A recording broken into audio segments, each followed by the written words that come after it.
Don't shake your fist at me. I thought we were friends. And the home of the brave.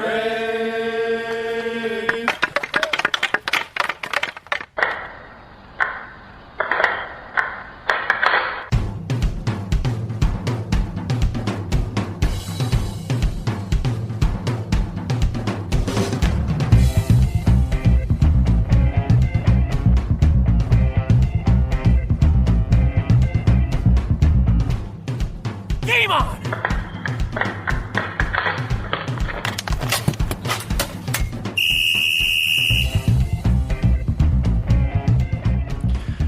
Welcome to episode 31 of the Hit the Deck podcast, where we talk deck hockey, street hockey, ball hockey. It's hockey in sneakers.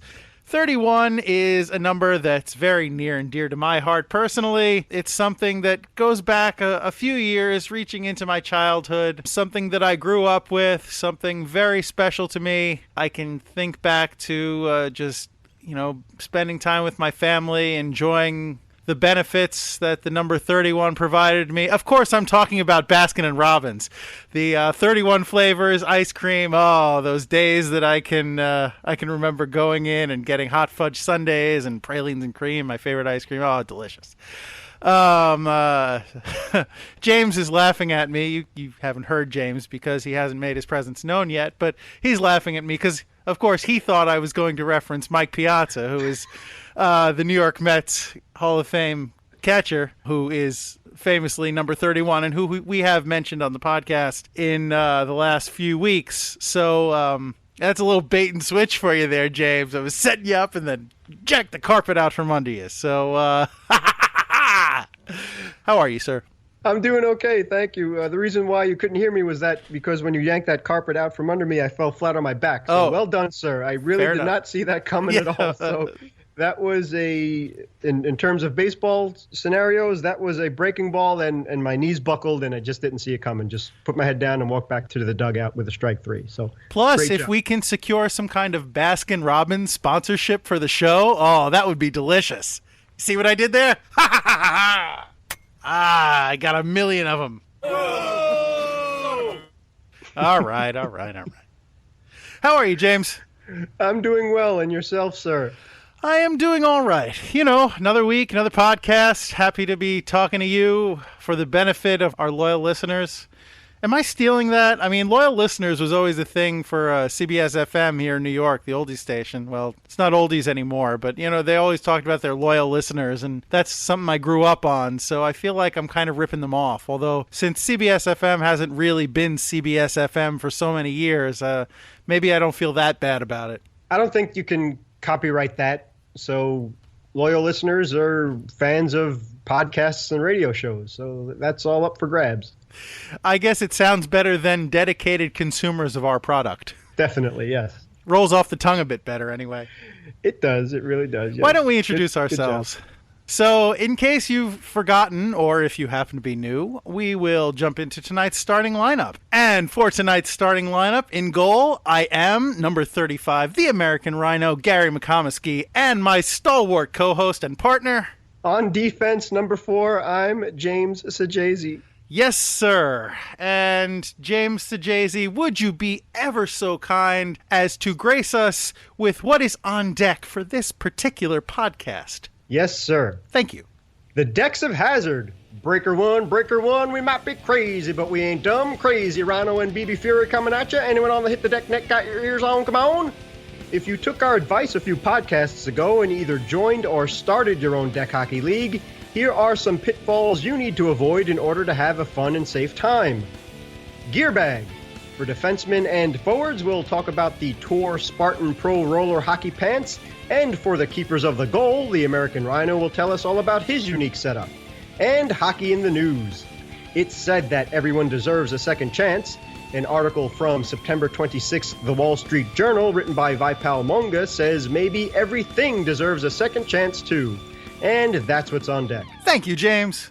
You are very welcome, sir. All right. Ooh, this is an exciting podcast indeed. And I appreciate that, The CB talk? Yes, thank you. CB radio. I'm the listener can't see, but I'm waving my right hand up and down for some reason, as if that's going to tell me what it was. I couldn't think of CB radio, but yes, thank you for that CB radio impression. That was highly entertaining. I appreciate that. Yeah, well, growing up as a Dukes of Hazzard fan, which I've made no bones about on this podcast many a time, I kind of had experience doing the CB thing. And last week, too, there was a really cool special on the making of Smokey and the Bandit. So I've just kind of been in my little Southern mood lately, which I grew up in Brooklyn and have nothing to do with the South whatsoever except for those things. Well, the south of Brooklyn? That's true. Yeah, it is the southwest of Brooklyn, but we're still considered the Northerners. Yeah. Can you explain the BB Fury? I mean, I personally understand the Fury bit, but just would you mind explaining BB Fury for us, please? Yeah, sure. For another pop culture thing, and I believe we did mention this movie in the past, there was, and speaking of Brooklyn and Coney Island specifically, there was a movie in 1979, I believe it came out, called The Warriors. And it's become a very big cult classic because of just various reasons. But the premise of the movie is that there are a bunch of gangs, and one gang known as the Warriors, who are based in Coney Island, they had to make their way back from Manhattan, or I think it was the Bronx or Yonkers or something. They had to go all the way up. And this was just, they were using subways, by the way. They couldn't use any cars or carjacking or anything like that. They were good, bad kids. So they had to make their way back home after being framed for killing the head goon leader gang guy. So they had to avoid every other gang on their way back, one of the gangs being the BB Furies, which were known as the Baseball Furies, and they were in Manhattan and carried baseball bats and had their uniforms and things like that. So in our St. John's days, I didn't like saying my name because it doesn't roll off the tongue, as you may have figured out here on Hit the Deck. So No, David Jay-Z, it's fine. Right, yeah. People have thought I've said my name was Dave Ajazy. So the two S's back to back, it's just my own problem. Speech impediment or whatever you want to call it. So it doesn't flow well, at least for me. So I wanted to come up with a decent radio name and figured let me borrow the Baseball Furies and steal it for my own. So that's where the BB Fury came in, and I thought it was easier for the CB thing, and it just sounded better. So that's my horrible long-winded explanation. Jimbo, come out and play. And by that I mean deck hockey. Come out and play deck hockey because that's what we're talking about. Well done, sir. That was brilliant. It was your thing. I was just kind of playing off of it. Anyway, yes, so thank you for that explanation. That makes a lot of sense. Okay, good. And of course, I am a crazy rhino because I am a crazy rhino. That's right. Well, the other thing that I ripped off was from the Dukes of Hazzard. That was basically one of the characters, Cooter Davenport. That's how he'd always address the Duke boys, mostly the Duke boys. He'd do the breaker one. He may be crazy, but he ain't dumb. Crazy sure. Cooter coming at you on the Hazard net. So that's all. I'm just ripping things off left and right. So I apologize if we get in copyright infringements, and I will take the fall for that. The Hazard net sounds like a knockoff of Terminator, something from Terminator, like a Southern hick kind of version of Skynet. Well, the Dukes did precede the Terminator, but since the Terminator was a time travel movie and James Cameron thinks that time travel is a circle and not linear, who knows? Actually, you know what? HazardNet sounds like ISP disc that you would get in the 90s. Like, for like AOL or Prodigy or something, you can subscribe to HazardNet and you can get on the Southern email. I don't know. The Dukes of Hazzard were ahead of their time in a lot of ways. Why do you let me talk, James? Why do you let me talk? Because this is your podcast. This is our podcast. For the ride. We're not going to get into this again. All right. But yeah, the whole, well, just the last thing about at least my point on the Dukes and the Hazard net was that's exactly what it was. It was the CB world. So at the time, this was way before cell phones and things of that nature. So specifically, truckers would use the CB to communicate with one another. And the Southern culture, they did the same thing. So it was kind of fun to see them use those CBs to get themselves in and out of trouble and communicate with one another immediately. And that's what the Hazard net was. It was people all over Hazard County with their ears on saying that their CBs were on and able to listen to what was going on out there. And good old boys, as the song recommends or suggests, they're just two good old boys. And good old boys and good old girls, all they want to do is help each other and do the right thing. And that's what the show was all about. So we need more shows like that. But anyway, that's the whole explanation for the hazard net and ripping off Cooter and whatever else I ripped off. Oh, yeah, the Warriors. Welcome. You've got Hog. Them Dukes. All right. Orange So clunk of call. we were talking something about setting up a deck hockey league. Yes, that's right. Rule number 1. All right. Don't ramble on like this. Rule number 2 is really agree on a set of rules and know the rules. Now, Gary and I have talked about this in the past, that there are governing rules, believe it or not, to deck hockey. And I believe Milek is one of the forefronts of the rules on deck hockey. Yeah, they literally wrote the book. Right? So when you are in a league or if you're going to start your own, just if you're not going to go exactly by the Milek rules or the other rules that are out there, just all agree to allow or disallow slap shots, make clear the offside rules. So what that means is that if you don't have a red line and people are playing for the first time, or if it's more casual, at least prevent another player from screening your goalie all game long, because that's just not fun. And one of the reasons why they have the offside rule in hockey is so that you can't do that. So you don't have to be as specific as the NHL is. So we've seen that many a time in various leagues that we've played in and tournaments we've played in. But at minimum, just make sure that one guy, or at least everybody's coming back and forth at one point, and the opposing team doesn't have one guy standing in front of your goalie all the time. That's all.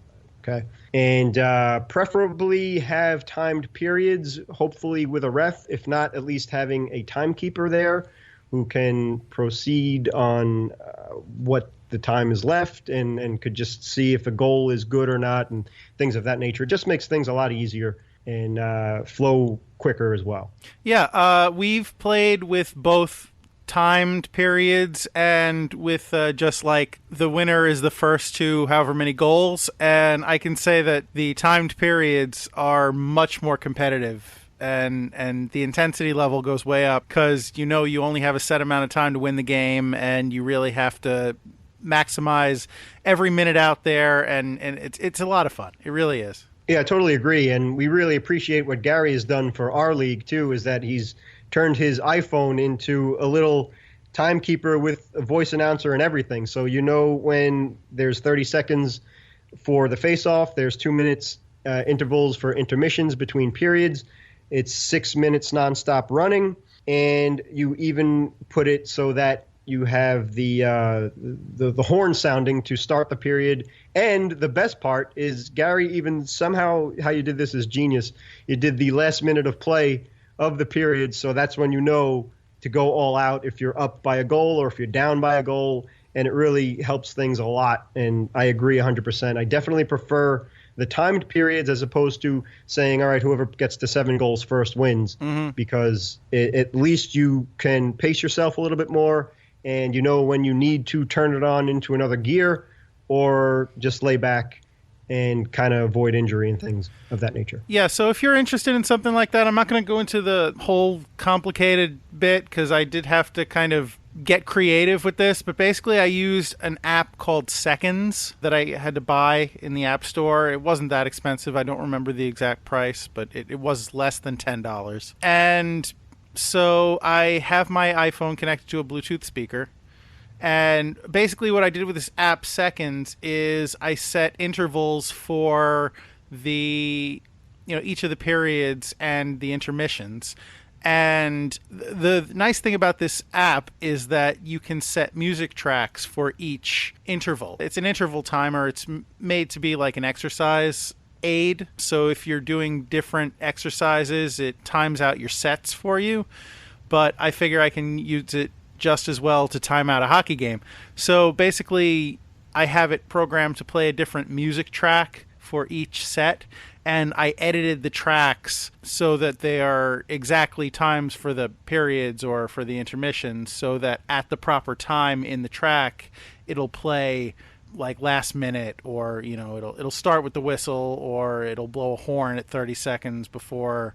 For the intermission, I have it set to blow 30 seconds before we start the period, so we know when we have to line up and what have you. So obviously you don't have to use the same setup, but if you want to set up a timekeeper on the cheap, you can consider something like that.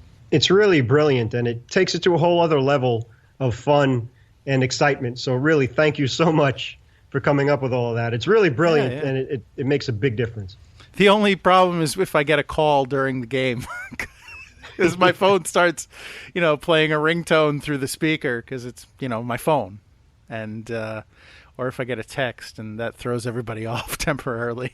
Well, that's right. Yeah, you even have the speaker set up for it too, so you can hear it loud and clear. So. Yeah, and use whatever setup works best for you, but that's what we do, and it works well for us. So you might want to consider that if you're trying to set up something yourself. Yeah, and another reason to come out and join the LIQ. We could definitely use more players, and if you like playing and you're a fun, good teammate, come on out and check it out. But if you are intent on making your own league, which is equally viable and great, because, we're all about growing the sport of deck hockey. Another thing you want to make sure to do is that find some friends to play with, and you want to make sure that everybody is actually able to play physically, like that they are in good enough shape. You don't have to be in peak Olympic shape to play deck hockey, especially if you're just, amateurs that are messing around. But by the same token, you don't want anybody having a heart attack out in the middle of the court or the rink. So just make sure that whoever you're playing with is able to play. Excellent. Yes. Another thing is, speaking of that level, in that vein, is make mandatory or at least strongly recommend players wear protective gear like mouth guards, helmets, hockey gloves, elbow pads, and shin guards, and the like. Because, again, you don't want anybody going to the hospital for any reason. You're just there to have fun. Yeah. And like Gary always says, don't be that guy. Plus, for purely selfish reasons, if somebody's hurt, you're probably going to want to stop play, at least temporarily, to tend to them. And you don't want to have to stop the game in the middle. Who wants to stop? You're right in the middle of an intense competitive game, and somebody's laying on the ground bleeding, and you have to stop playing. I mean, who wants to do that? No. Just do yourself a favor. Make sure everybody's wearing some semblance of protective gear so that they don't have to stop playing, because nobody wants that. Yeah. Wow, you're tough, man. I'm a hockey player. That's right.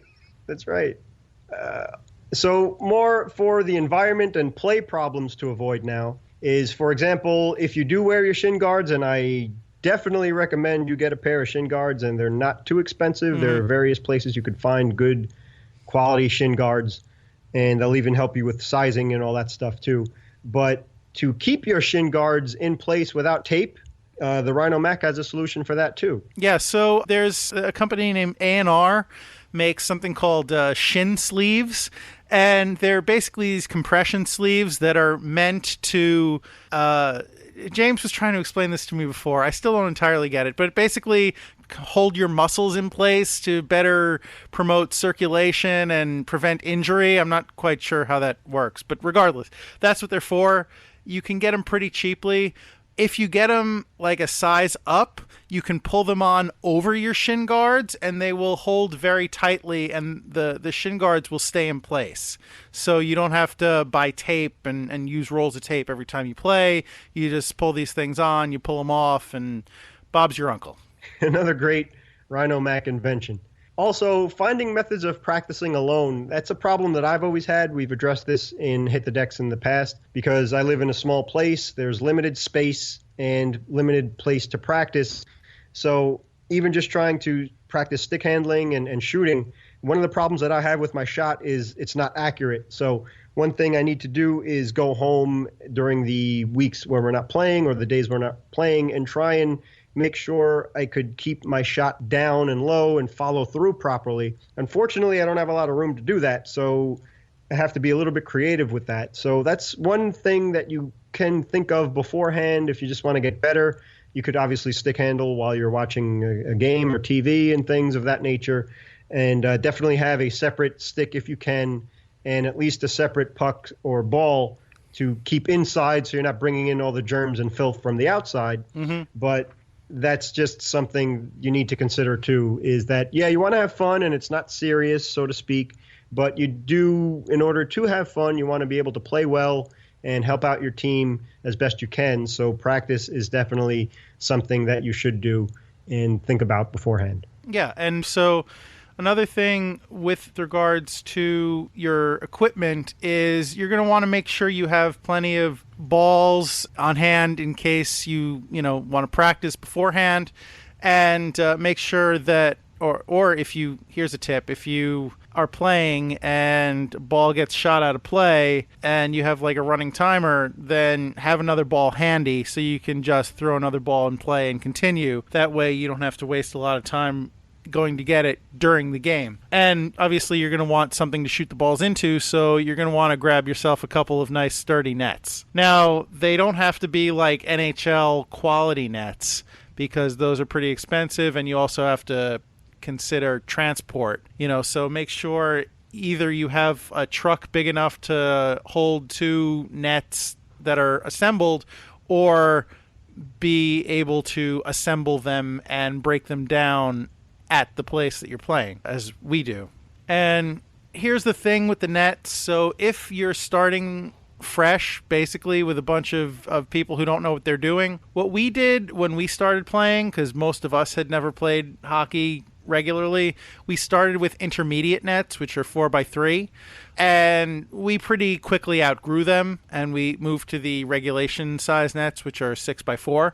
So you can start with the nets, but my advice would be, and do what you want, but my advice would be just to start out with the regulation nets, and you're going to have some pretty high scoring games at first if you don't have goalies who know what they're doing, but you will adjust to them surprisingly quickly as the goalies get comfortable and you get comfortable. So do whatever you're comfortable with, but I would advise, personally, I would recommend starting out from that place, unless, you're talking about kids, in which case that's a whole different discussion, I think. And another thing with equipment, I would recommend getting everybody to chip in. Like, if you're playing with a bunch of guys or girls, don't discriminate, because, trust me, don't discriminate. Get everybody to chip in, or as many people as you can chip in, because hockey can get expensive quick, and you don't want 1 or 2 people shouldering the entire cost. So spread it out as much as you can. Excellent advice, absolutely. So from there, all you need now is to locate a place to play. Now, if you decide to play on a street, that is fine. Ideally, it would be on a dead-end street, so you don't have to worry about traffic coming and going. If, of course, people watching movies like Wayne's World and such, you know all about that. Car. Exactly. Or Clerks. Yep. And from experience, Gary and I, growing up in Brooklyn and Queens and playing street hockey and wiffle ball and stickball and things of that nature, we're not old, but the traffic was pretty bad when we were growing up. Now it's just ridiculous. I don't think you have a chance to even get a play or two on without 3 cars barreling down at you at any given time. Yeah, it's tough. So it is.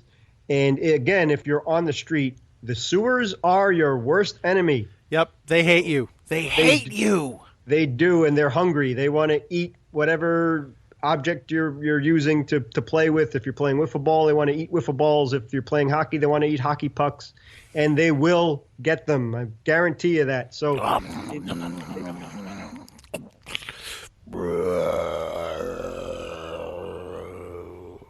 exactly, they don't give them back either. So that's the worst part among everything. And then if you, like Gary recommended, if you don't have enough hockey pucks and hockey balls to play with, game over. So that's no fun. So definitely at least block them off with a hockey bag or something, or just make sure you don't play near them, because an errant shot or something, guaranteed it's going in those sewers. So just keep that in mind. Also, parked cars, that could make the playing surface much narrower. And if there are nice cars on the block, I'm somewhat of a car buff, so I wouldn't want to scratch those You wouldn't cars. want to have to buff out the cars. Exactly right. And being a guy who owns not a very nice car, but I'd appreciate it if people wouldn't abuse it. So I would do the same courtesy to other people's property. So just keep that in mind as well. James is down with OPP. Yeah. I'm see that not only does that make me old, that reference, but I also don't actually understand what I'm saying because I was never into that kind of music. So that's a twofer. That's a doubly poor reference on my part. There's an assist and a goal, so well done. Yeah. So if you don't play on a street, that's great. You don't have to worry about any of those things. One of the things that we do is we play in a handball court. So it's not as long as a side street would be, or obviously a hockey-specific rink, a roller hockey rink would be. But believe it or not, you do get enough cardio in, and it doesn't take that much of an adjustment to go to playing into a street or in a rink. And also, it's enclosed, so that helps a lot for errant shots and things of that nature. So you're always, at least majority of the time, if you make an errant shot or if the puck goes somewhere where it's not supposed to, you'll be able to retrieve it quickly and get back to playing as quickly as possible, as Gary mentioned before as well. So that's something else to consider. And, of course, you won't be playing at all if you can't get enough players to field a couple of teams. So here's an important thing. It is a good idea to get a pool of players to draw from because not everybody is going to be available every time you want to play. But it's also important to remember that, people have lives, people have schedules, but people also enjoy doing this. So don't get discouraged if you have a week or two where you can't play, or whatever interval you decide to play. If you want to play monthly, or then there's a month that you can't do it, don't get discouraged because you just have to keep plugging at it, and it's worth it. It's worth the investment of time, and it pays off. Yeah, amen to that. We do speak from experience there too, and when that does happen, hopefully you have at least one good friend that. Preferably someone who plays another position, like if you're friends with a goalie like I am. You could always say, hey, if you're around, take some shots on you, and you could just practice and just get a little bit better for the next time that everybody plays. But yeah, it's exactly. Stick with it, and the more consistent you get, the more people will show up, and it should get a little bit easier. But obviously you have things like weather to deal with, and exactly people have lives and other commitments, so just keep that in mind. But when you do get the games together, hopefully you'll get a same group of people who'll be enthusiastic about it and will show up. And that's the benefit of the LIQ has seen this, firsthand as well, in that you have Facebook and Twitter and emails and things. So you can definitely texting. It's pretty easy to keep a good core of people together to make sure that you have the best chance of playing regularly. Okay, so check this out. So James, if I am considering jumping into deck hockey for the first time, what would you recommend wearing on my legs? Very funny you should say that, as a matter of fact. As we peer into the gear bag, I highly recommend, if you are a forward or defenseman, the Tour Spartan Pro roller hockey pant. Now, personally, I think that these roller hockey pants, and yes, it's okay to use roller hockey pants in deck hockey, they are much better than sweatpants, and I wouldn't even attempt to play in jeans. Just don't even do it. But when I first started playing roller hockey, I had sweatpants, and those get eaten up really quickly. Mm-hmm. So the benefit of the specific roller hockey pants is that they are much more durable. They're designed specifically for roller hockey and deck hockey so that they can fit over your shin guards properly and any other equipment you have. And they are comfortable and flow well, and they clean up quickly too.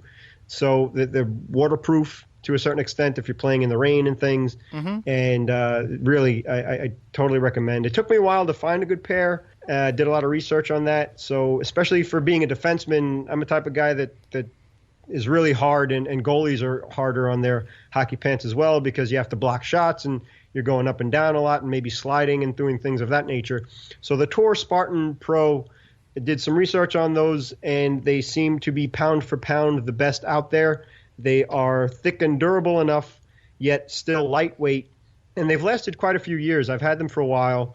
So for about 3 years, played hard with them on all different surfaces. The surface that we play on regularly is very rough, and they've still endured that. Gary taught me how to sew, so that's come in handy a few times as well.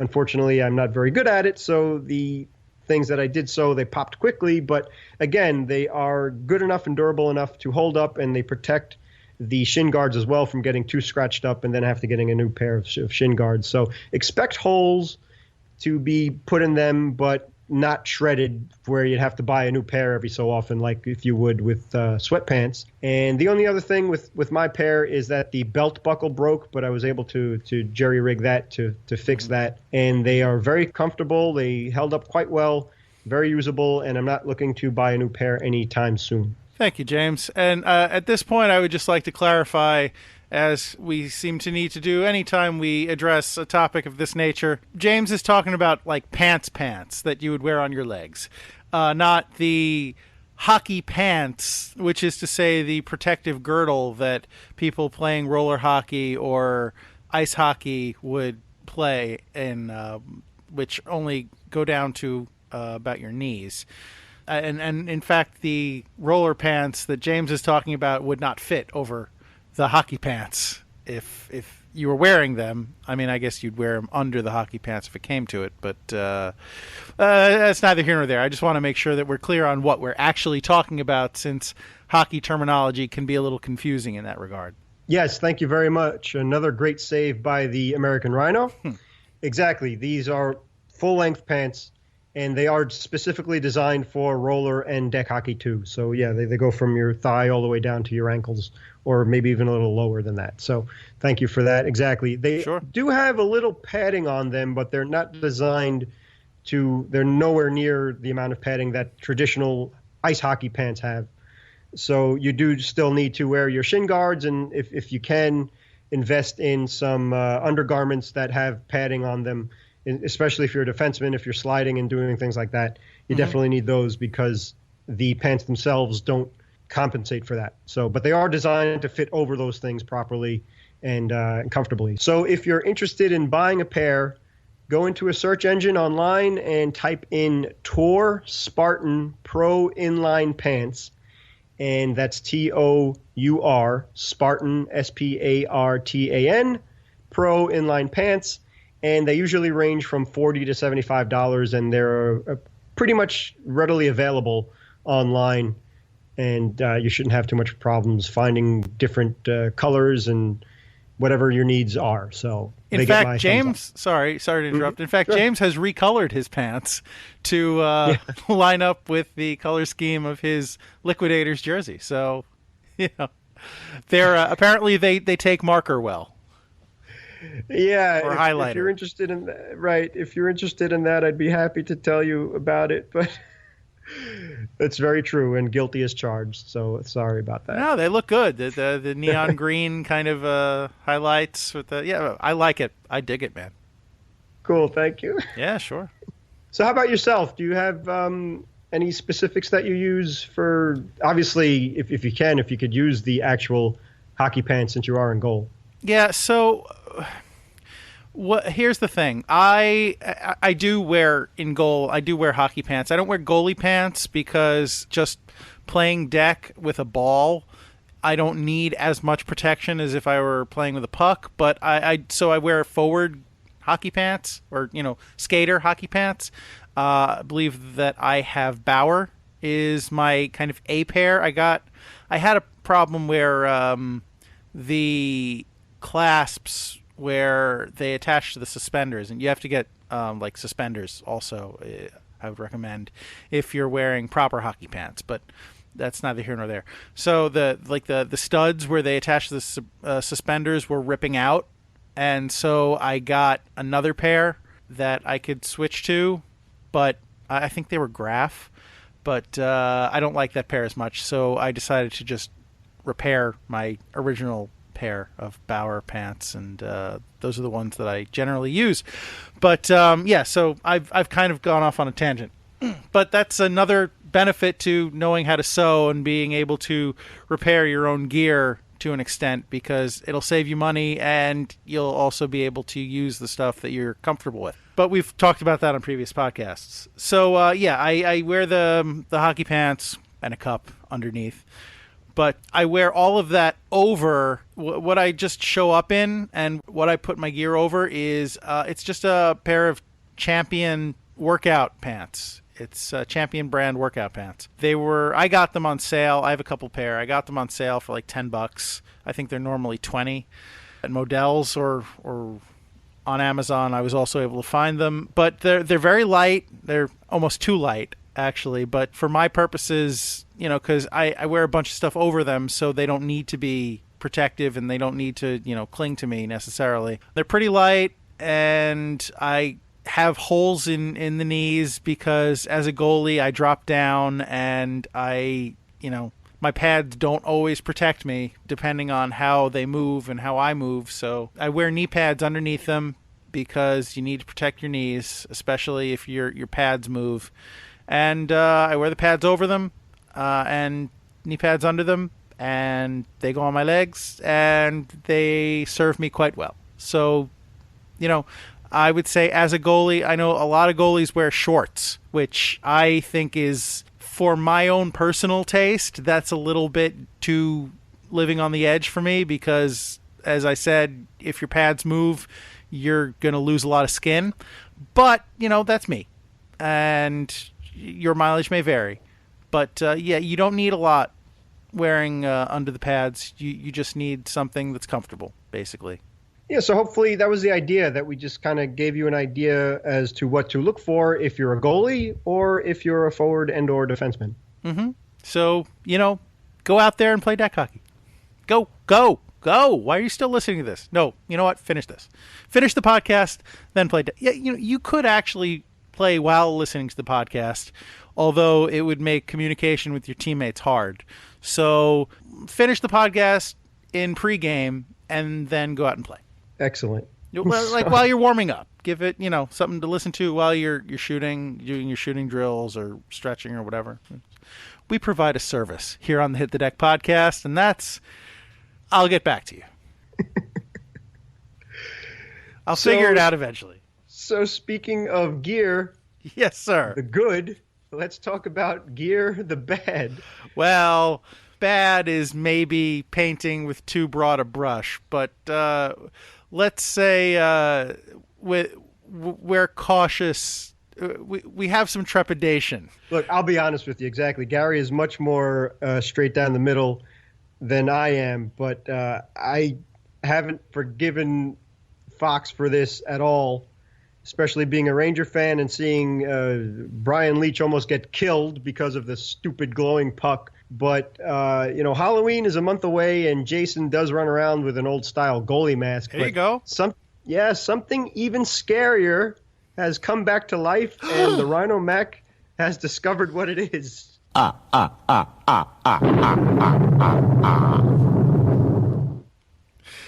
Yeah, so the infamous Fox glow puck that reared its ugly head in the 90s and was the bane of many a hockey fan's existence. For those of you who don't remember, Fox had developed this Fox Track system to attract casual viewers to the game of hockey, and the puck, as it moved around the ice, had a blue glow around it, so everybody would be able to follow it even when it was behind the boards. And when you shot the puck really hard, when they took a slap shot, it had this red comet trail behind it, like you were playing a cartoon, or like you were playing a video game. Basically, a bad video game is what it looked like. And it only lasted a few years. As James said, the Brian Leach almost got killed with one of these things because they were weighted differently or put together differently than a conventional hockey puck, and they couldn't be frozen. That was they couldn't be frozen, so they reacted differently under game conditions, and it was expensive for the network because these things cost a ton of money to make, And so they'd have to like go into the stands and retrieve the hockey pucks or try to retrieve the hockey pucks when they were shot out of play. And it's, it was kind of a mess, and it's gone down in history as being a huge mistake and a terrible idea. And it's back.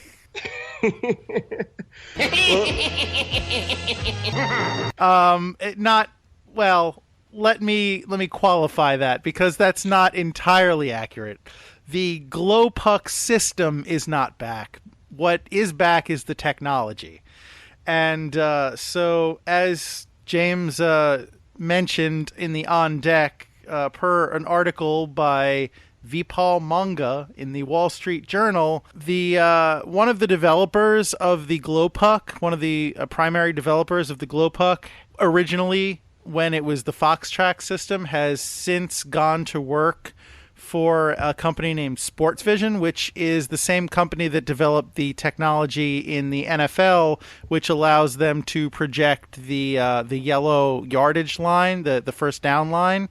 For those of you who watch football, but basically they're able to digitally insert these markers on the television broadcast, so the home viewer can see, where the first down is, and even though it's not physically on the field in the stadium. The magic of computers. And even though the article didn't say this, I suspect it's a similar technology to the advertising replacement that we were discussing in the last podcast. The digital replacement of what's actually in the arena, or at least overlaying what's in the arena with computer-generated advertising.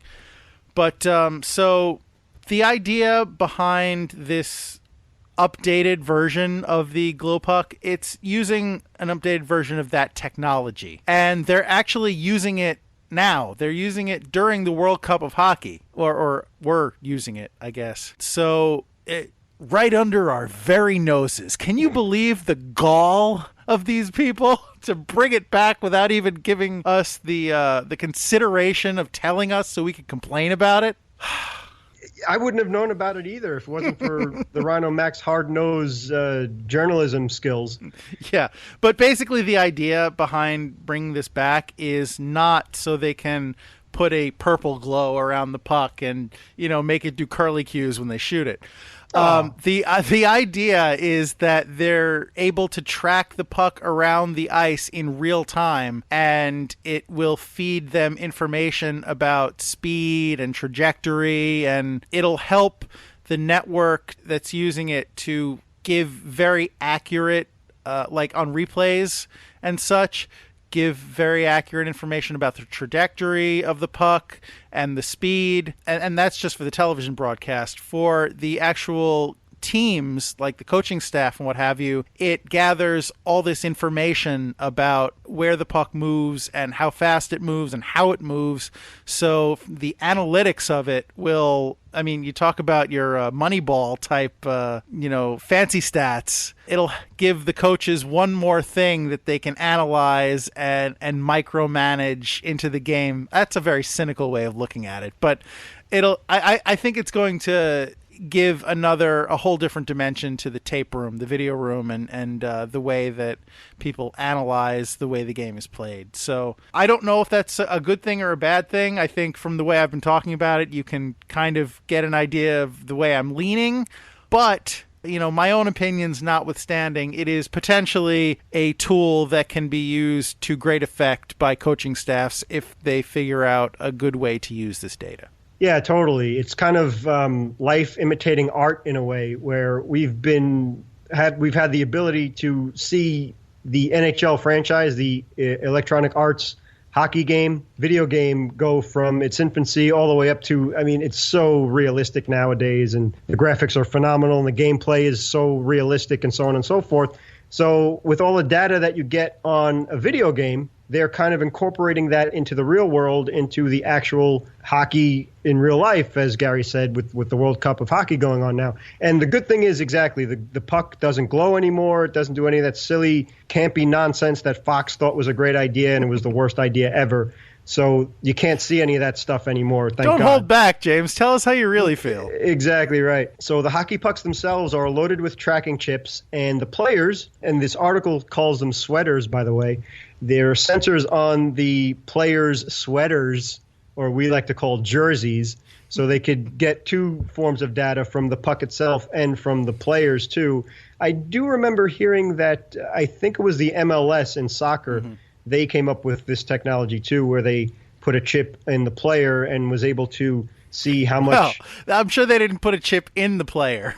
Excuse me, in his shirt. Yeah, maybe. I don't know what goes on in Europe, but or actually MLS is American, so I don't know what they do over in those crazy soccer leagues. But I'm waving my hands around again. I don't know why I do this. James, you should call me on this nonsense. But yeah, I don't know what they do in soccer or football as they call it. But forget it. I'm no help. I'm the one that says they put the stinking thing in the player himself. Bend over and cough. This will only hurt for a second. It's like Total Recall or something. Yeah.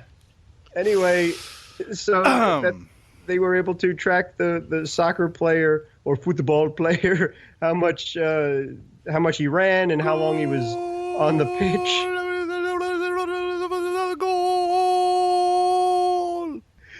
And his heart rate and important information like that. So now they're kind of doing that with hockey and the World Cup of Hockey.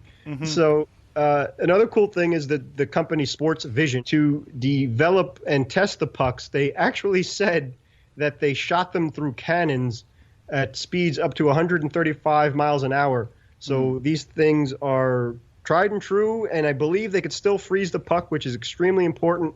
That's why I get back to the Brian Leetch thing. The puck was not frozen with the Fox tracks because it would have the technology at the time. It wouldn't have been able to glow because the temperature, whatever the case was. But if you do not freeze the hockey pucks, they don't glide on the ice. That's the whole reason why they freeze them. And Brian Leetch was stick handling. He's a great. We all know what a great player Brian Leetch was. So he was doing what he was doing. He had his head up, and then lo and behold, that stupid puck got stuck on the ice. He put his head down for a split second, and some goon leveled him for it. So again, I'm not bitter.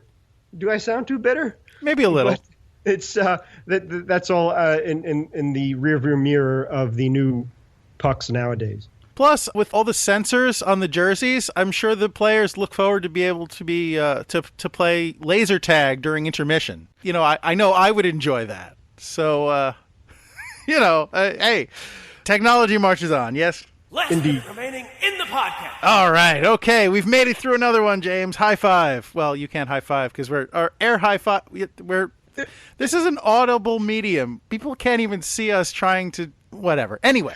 Thank you for putting up with us for another episode of the Hit the Deck podcast. We hope that you got something valuable out of it. Thank you, as always, James, for being my more sensible companion and keeping the podcast on track and really doing all the heavy lifting in putting this thing together. Thank you to Pops for being the voice of the podcast, for the LIQ, for sound effects. As always, thank you to Bro Anthony Sajazi, who put together music used in the podcast. We would like to encourage you, if you want to open a dialogue, please contact us.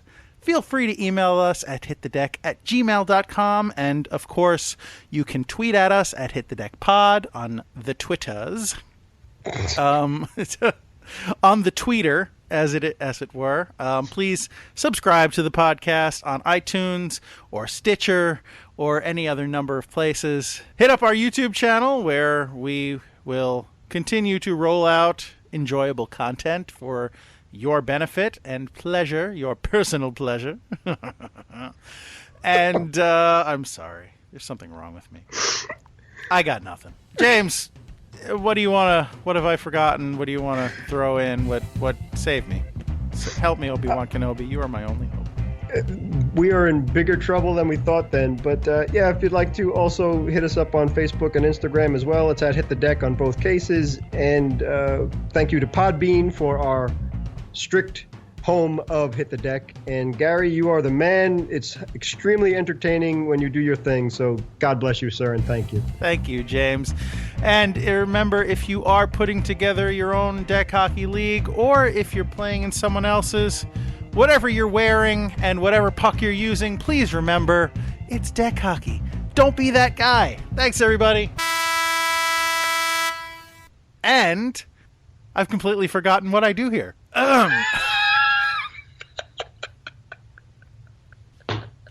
I had a brain freeze from that imaginary ice cream.